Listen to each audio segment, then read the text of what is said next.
ಓಂ ಶಾಂತಿ. ಮಧುರಾತಿ ಮಧುರ ಶಿವಪರಮಾತ್ಮ ತಂದೆಯ ಮಧುರ ಮಹಾವಾಕ್ಯವನ್ನು ಕೇಳೋಣ. ಇಂದಿನ ಮುರಳಿಯ ದಿನಾಂಕವಾಗಿದೆ 7/1/2026. ಪ್ರಾತಃ ಮುರಳಿ ಬಾಪ್ತಾದ ಮಧುಬನ್.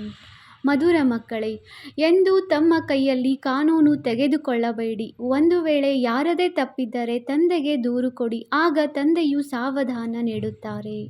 ಪ್ರಶ್ನೆಯಾಗಿದೆ, ತಂದೆಯು ಯಾವ ಕಾಂಟ್ರಾಕ್ಟ್ ತೆಗೆದುಕೊಂಡಿದ್ದಾರೆ? ಉತ್ತರ: ಮಕ್ಕಳ ಅವಗುಣಗಳನ್ನು ತೆಗೆಯುವ ಕಾಂಟ್ರಾಕ್ಟ್ ತಂದೆಯೊಬ್ಬರೇ ತೆಗೆದುಕೊಂಡಿದ್ದಾರೆ. ಮಕ್ಕಳ ಕೊರತೆಗಳನ್ನು ತಂದೆಯು ಕೇಳುತ್ತಾರೆಂದರೆ ಅದನ್ನು ತೆಗೆಯಲು ಪ್ರೀತಿಯಿಂದ ತಿಳುವಳಿಕೆ ನೀಡುತ್ತಾರೆ. ಒಂದು ವೇಳೆ ನೀವು ಮಕ್ಕಳಿಗೆ ಯಾರದೇ ನಿರ್ಬಲತೆ ಕಂಡು ಬಂದರೂ ಸಹ ನೀವು ತಮ್ಮ ಕೈಯಲ್ಲಿ ಕಾನೂನು ತೆಗೆದುಕೊಳ್ಳಬೇಡಿ. ಕಾನೂನು ತೆಗೆದುಕೊಳ್ಳುವುದು ಸಹ ತಪ್ಪಾಗಿದೆ. ಓಂ ಶಾಂತಿ. ಮಧುರಾತಿ ಮಧುರ ಆತ್ಮಿಕ ಮಕ್ಕಳು, ತಂದೆಯಿಂದ ರಿಫ್ರೆಶ್ ಆಗಲು ಬರುತ್ತೀರಿ, ಏಕೆಂದರೆ ಬೇಹದ್ದಿನ ತಂದೆಯಿಂದ ಬೇಹದ್ದಿನ ರಾಜ್ಯ ಭಾಗ್ಯವನ್ನು ಪಡೆಯಬೇಕೆಂದು ನೀವು ಮಕ್ಕಳಿಗೆ ತಿಳಿದಿದೆ. ಇದನ್ನು ಎಂದೂ ಮರೆಯಬಾರದು. ಆದರೆ ಮರೆತು ಹೋಗುತ್ತೀರಿ. ಮಾಯೆಯು ಮರೆಸಿಬಿಡುತ್ತದೆ. ಒಂದು ವೇಳೆ ಮರೆಸದಿದ್ದರೆ ಬಹಳ ಖುಷಿ ಇರುವುದು. ತಂದೆಯು ತಿಳಿಸುತ್ತಾರೆ, ಮಕ್ಕಳೇ, ಈ ಬ್ಯಾಡ್ಜನ್ನು ಪದೇ ಪದೇ ನೋಡುತ್ತಾ ಇರಿ, ಚಿತ್ರಗಳನ್ನು ನೋಡುತ್ತಾ ಇರಿ, ನಡೆಯುತ್ತಾ ತಿರುಗಾಡುತ್ತಾ ಬ್ಯಾಡ್ಜನ್ನು ನೋಡಿಕೊಳ್ಳುತ್ತಾ ಇರಿ.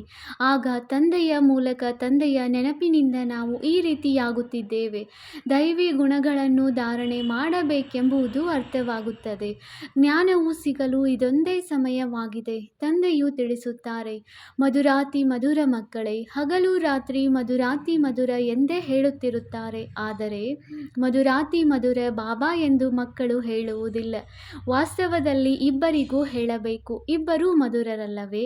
ಬೇಹದ್ದಿನ ಬಾಪ್ತಾದ. ಆದರೆ ಕೆಲವರು ದೇಹಾಭಿಮಾನಿಗಳು ಕೇವಲ ತಂದೆಗೆ ಮಾತ್ರ ಮಧುರಾತಿ ಮಧುರ ಬಾಬಾ ಎಂದು ಹೇಳುತ್ತಾರೆ. ಕೆಲವು ಮಕ್ಕಳಂತೂ ಕ್ರೋಧದಲ್ಲಿ ಬಂದು ಕೆಲವೊಮ್ಮೆ ಬಾಪ್ತಾದಾರವರಿಗೂ ಏನಾದರೂ ಹೇಳಿಬಿಡುತ್ತಾರೆ. ತಂದೆಗೆ ಹೇಳಿದರೆ ದಾದಾರವರಿಗೂ ಹೇಳಿದರೂ ಒಂದೇ ಮಾತಾಗುತ್ತದೆ. ಕೆಲವೊಮ್ಮೆ ಬ್ರಾಹ್ಮಣಿಯರ ಮೇಲೆ, ಕೆಲವೊಮ್ಮೆ ಪರಸ್ಪರ ಮುನಿಸಿಕೊಳ್ಳುತ್ತಾರೆ. ಬೇಹದ್ದಿನ ತಂದೆಯು ಕುಳಿತು ಮಕ್ಕಳಿಗೆ ಶಿಕ್ಷಣ ಕೊಡುತ್ತಾರೆ. ಹಳ್ಳಿಯಲ್ಲಿ ಬಹಳ ಮಂದಿ ಮಕ್ಕಳಿದ್ದಾರೆ. ಎಲ್ಲರಿಗೂ ಬರೆಯುತ್ತಿರುತ್ತಾರೆ, ನೀವು ಬಹಳ ಕೋಪ ಮಾಡಿಕೊಳ್ಳುತ್ತೀರೆಂದು ನಿಮ್ಮ ಮೇಲೆ ದೂರು ಬರುತ್ತಿದೆ ಎಂದು ಹೇಳುತ್ತಾರೆ. ಬೇಹದ್ದಿನ ತಂದೆಯು ಇದಕ್ಕೆ ದೇಹಾಭಿಮಾನವೆಂದೇ ಹೇಳುತ್ತಾರೆ.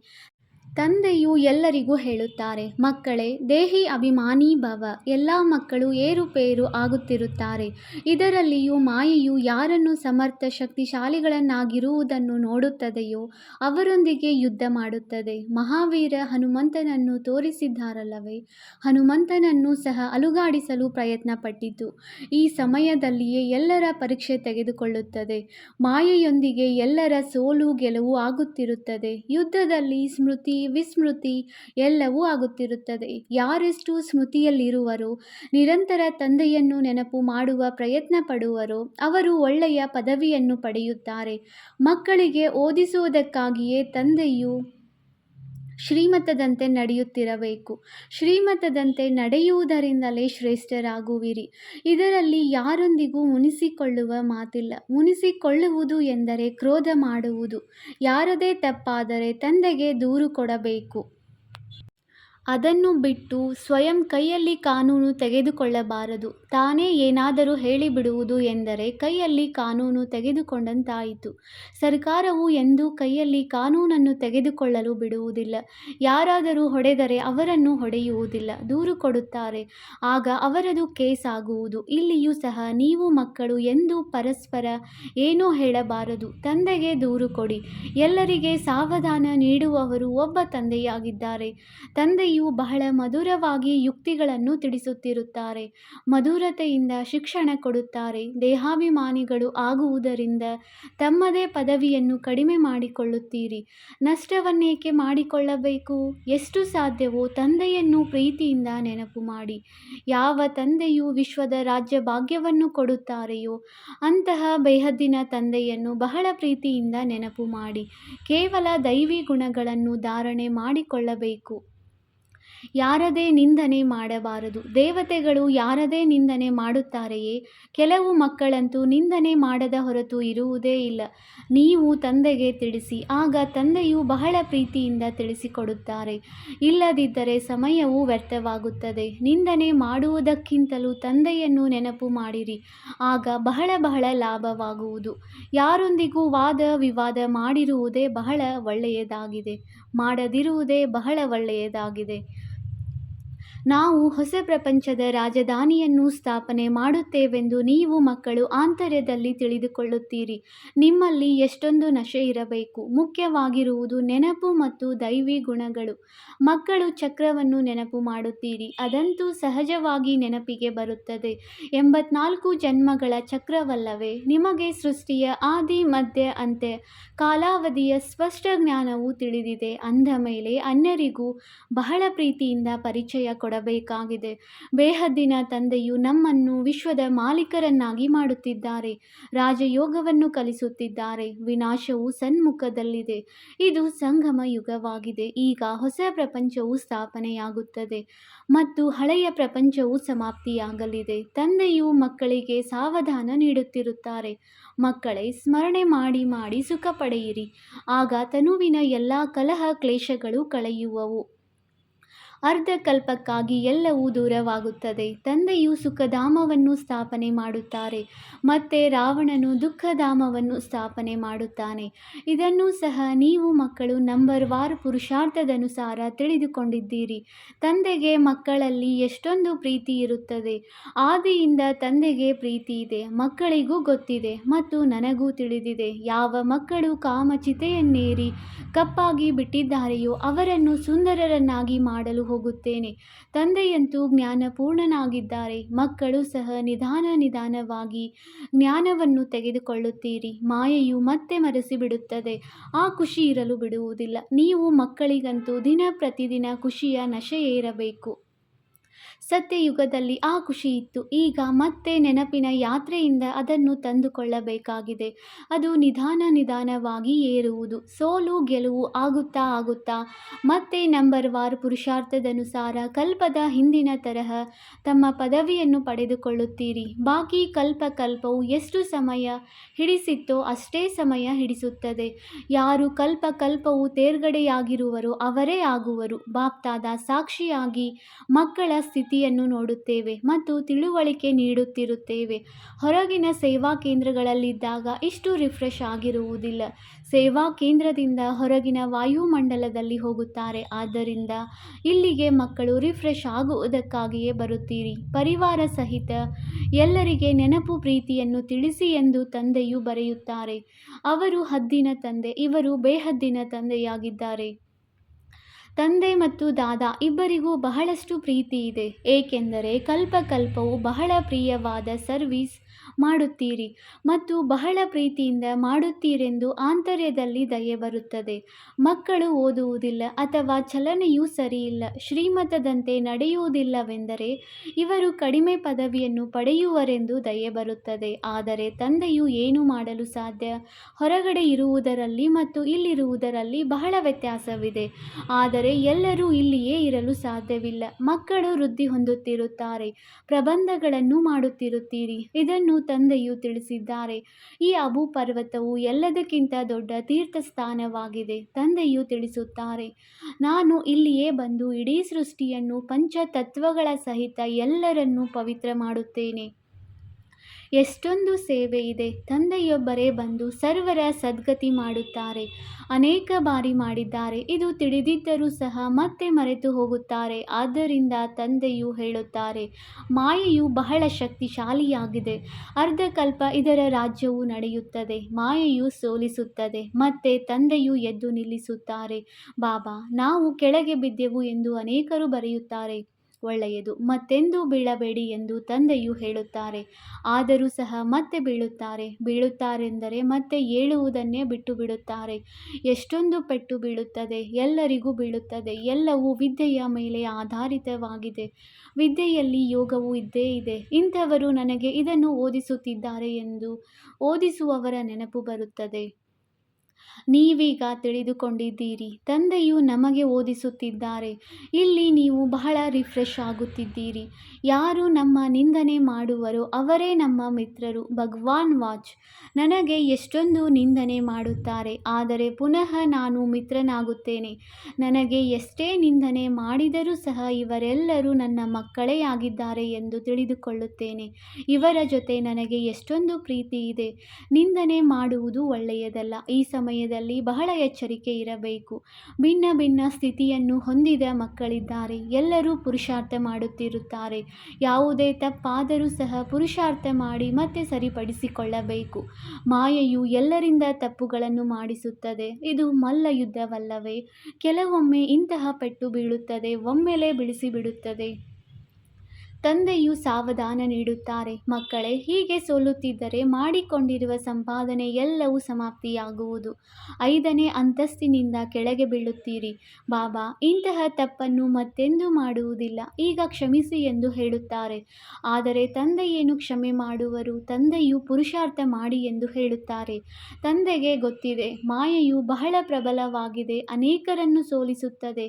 ಶಿಕ್ಷಕರ ಕರ್ತವ್ಯವಾಗಿದೆ ಶಿಕ್ಷಣ ಕೊಟ್ಟು ತಪ್ಪನ್ನು ಸರಿಪಡಿಸುವುದು. ಯಾರಾದರೂ ತಪ್ಪು ಮಾಡಿದರೆ ಯಾವಾಗಲೂ ಅವರು ಅದನ್ನೇ ಮಾಡುತ್ತಿರುತ್ತಾರೆ ಎಂದಲ್ಲ. ಒಳ್ಳೆಯ ಗುಣಗಳನ್ನೇ ಗಾಯನ ಮಾಡಲಾಗುತ್ತದೆ, ತಪ್ಪುಗಳ ಗಾಯನವಾಗುವುದಿಲ್ಲ. ಅವಿನಾಶಿ ವೈದ್ಯರಂತೂ ಒಬ್ಬರೇ ತಂದೆಯಾಗಿದ್ದಾರೆ. ಅವರು ಔಷಧಿ ನೀಡುತ್ತಾರೆ. ನೀವು ಮಕ್ಕಳು ತಮ್ಮ ಕೈಯಲ್ಲಿ ಏಕೆ ಕಾನೂನು ತೆಗೆದುಕೊಳ್ಳುತ್ತೀರಿ?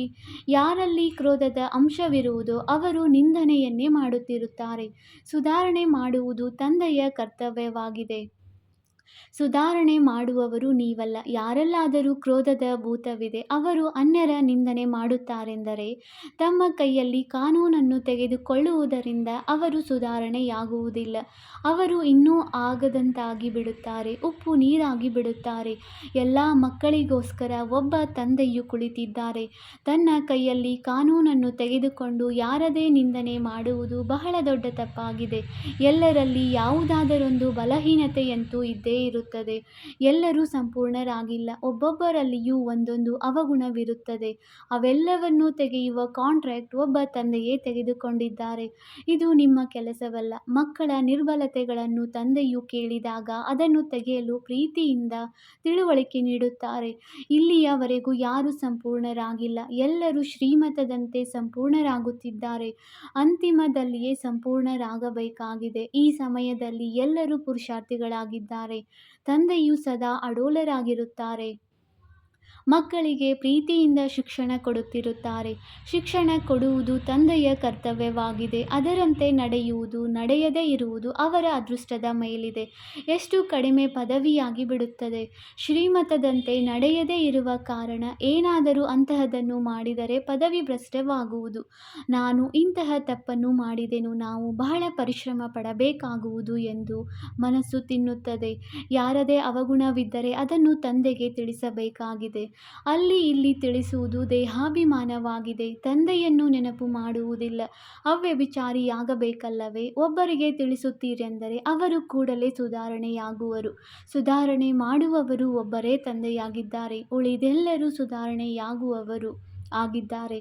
ಆದರೆ ಮಾಯೆಯು ತಲೆಯನ್ನೇ ತಿರುಗಿಸಿಬಿಡುತ್ತದೆ. ತಂದೆಯು ಮುಖವನ್ನು ಒಂದು ಕಡೆ ತಿರುಗಿಸುತ್ತಾರೆ, ಮತ್ತೆ ಮಾಯೆಯು ಮತ್ತೆ ತನ್ನ ಕಡೆ ತಿರುಗಿಸಿಕೊಳ್ಳುತ್ತದೆ. ಸುಧಾರಣೆ ಮಾಡಿ ಮನುಷ್ಯರಿಂದ ದೇವತೆಗಳನ್ನಾಗಿ ಮಾಡುವುದಕ್ಕಾಗಿಯೇ ತಂದೆಯು ಬಂದಿದ್ದಾರೆ. ಅಂದ ಮೇಲೆ ಎಲ್ಲೆಂದರಲ್ಲಿ ಅನ್ಯರ ಹೆಸರನ್ನು ಹಾಳು ಮಾಡುವುದು ನಿಯಮಕ್ಕೆ ವಿರುದ್ಧವಾಗಿದೆ. ನೀವು ಶಿವ ತಂದೆಯನ್ನು ನೆನಪು ಮಾಡಿ. ಅವರ ಬಳಿಯೇ ತೀರ್ಮಾನವಿದೆಯಲ್ಲವೇ? ಕರ್ಮಗಳ ಫಲವನ್ನು ತಂದೆಯೇ ಕೊಡುತ್ತಾರೆ. ಬಲೆ, ಡ್ರಾಮಾದಲ್ಲಿದೆ, ಆದರೆ ಯಾರಾದರೂ ಹೆಸರನ್ನು ತೆಗೆದುಕೊಳ್ಳಲಾಗುತ್ತದೆಯಲ್ಲವೇ? ತಂದೆಯಂತೂ ಮಕ್ಕಳಿಗೆ ಎಲ್ಲ ಮಾತುಗಳನ್ನು ತಿಳಿಸುತ್ತಿರುತ್ತಾರೆ. ನೀವು ಎಷ್ಟು ಭಾಗ್ಯಶಾಲಿಗಳಾಗಿದ್ದೀರಿ. ಎಷ್ಟೊಂದು ಮಂದಿ ಅತಿಥಿಗಳು ಬರುತ್ತಾರೆ.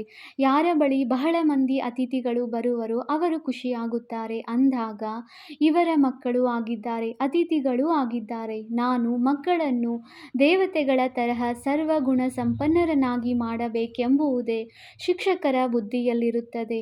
ಡ್ರಾಮಾ ಪ್ಲಾನ್ ಅನುಸಾರ ಈ ಕಾಂಟ್ರಾಕ್ಟ್ ತಂದೆಯೇ ತೆಗೆದುಕೊಂಡಿದ್ದಾರೆ. ಮಕ್ಕಳು ಮುರಳಿಯನ್ನೆಂದೂ ತಪ್ಪಿಸಬಾರದು. ಮುರಳಿಯದೆ ಗಾಯನ ಸಮಾಧಾನವಿದೆಯಲ್ಲವೇ? ಒಂದು ಮುರುಳಿಯನ್ನು ತಪ್ಪಿಸಿದರೂ ಸಹ ಶಾಲೆಯಲ್ಲಿ ಗೈರು ಹಾಜರಿಯಾದಂತೆ. ಇದು ಬೇಹದ್ದಿನ ತಂದೆಯ ಶಾಲೆಯಾಗಿದೆ. ಇಲ್ಲಂತೂ ಒಂದು ದಿನವೂ ತಪ್ಪಿಸಬಾರದು. ತಂದೆಯೇ ಬಂದು ಓದಿಸುತ್ತಾರೆ. ಪ್ರಪಂಚದಲ್ಲಿ ಯಾರಿಗೂ ತಿಳಿದಿಲ್ಲ, ಸ್ವರ್ಗದ ಸ್ಥಾಪನೆ ಹೇಗಾಗುತ್ತದೆ ಎಂಬುದನ್ನು ಸಹ ಯಾರೂ ತಿಳಿದುಕೊಂಡಿಲ್ಲ. ನೀವು ಎಲ್ಲವನ್ನೂ ತಿಳಿದುಕೊಂಡಿದ್ದೀರಿ. ಈ ವಿದ್ಯೆಯು ಬಹಳ ಬಹಳ ಸಂಪಾದನೆ ಮಾಡಿಕೊಳ್ಳಲು ಮೂಲವಾಗಿದೆ. ಈ ವಿದ್ಯೆಯ ಫಲವು ಜನ್ಮ ಜನ್ಮಾಂತರಕ್ಕಾಗಿ ಸಿಗುತ್ತದೆ. ಎಲ್ಲ ವಿನಾಶದ ಸಂಬಂಧವು ನಿಮ್ಮ ವಿದ್ಯೆಯೊಂದಿಗಿದೆ. ನಿಮ್ಮ ವಿದ್ಯೆಯು ಮುಕ್ತಾಯವಾದಾಗ ಈ ಯುದ್ಧವು ಆರಂಭವಾಗುವುದು. ಓದುತ್ತಾ ಓದುತ್ತಾ ತಂದೆಯನ್ನು ನೆನಪು ಮಾಡುತ್ತಾ ಯಾವಾಗ ಅಂಕಗಳು ಪೂರ್ಣವಾಗುವುದೋ, ಪರೀಕ್ಷೆಯು ಮುಕ್ತಾಯವಾಗುವುದೋ ಆಗ ಮುಕ್ತಾಯವಾಗುತ್ತದೆ. ನಿಮ್ಮ ವಿದ್ಯೆಯು ಮುಗಿಯಿತೆಂದರೆ ಯುದ್ಧ ಆರಂಭವಾಗುವುದು.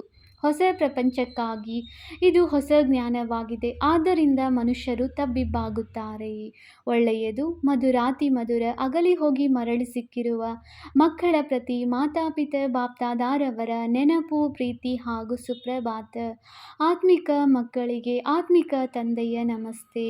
ನಾವು ಆತ್ಮಿಕ ಮಕ್ಕಳಿಂದ ಆತ್ಮಿಕ ತಂದೆಗೆ ನೆನಪು, ಪ್ರೀತಿ ಹಾಗೂ ನಮಸ್ತೆ ನಮಸ್ತೆ ನಮಸ್ತೆ. ಧಾರಣೆಗಾಗಿ ಮುಖ್ಯ ಸಾರ. ಪಾಯಿಂಟ್ ನಂಬರ್ 1, ಯಾರದೇ ಅವಗುಣವನ್ನು ನೋಡಿ ಅವರ ನಿಂದನೆ ಮಾಡಬಾರದು. ಎಲ್ಲೆಂದರಲ್ಲಿ ಅವರ ಅವಗುಣವನ್ನು ಹೇಳಬಾರದು. ತನ್ನ ಮಧುರತೆಯನ್ನು ಬಿಡಬಾರದು. ಕ್ರೋಧದಲ್ಲಿ ಬಂದು ಯಾರನ್ನೂ ಎದುರಿಸಬಾರದು. ಪಾಯಿಂಟ್ ನಂಬರ್ 2, ಎಲ್ಲರನ್ನೂ ಸುಧಾರಣೆ ಮಾಡುವವರು ಒಬ್ಬ ತಂದೆಯಾಗಿದ್ದಾರೆ. ಆದ್ದರಿಂದ ಒಬ್ಬ ತಂದೆಗೆ ಎಲ್ಲವನ್ನೂ ತಿಳಿಸಬೇಕಾಗಿದೆ. ಅವ್ಯಭಿಚಾರಿಯಾಗಬೇಕಾಗಿದೆ. ಮುರುಳಿಯನ್ನೆಂದೂ ತಪ್ಪಿಸಬಾರದು.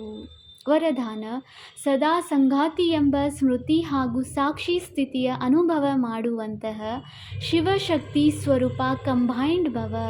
ಹೇಗೆ ಆತ್ಮ ಮತ್ತು ಶರೀರವೆರಡೂ ಒಟ್ಟಿಗೆ ಇದೆ.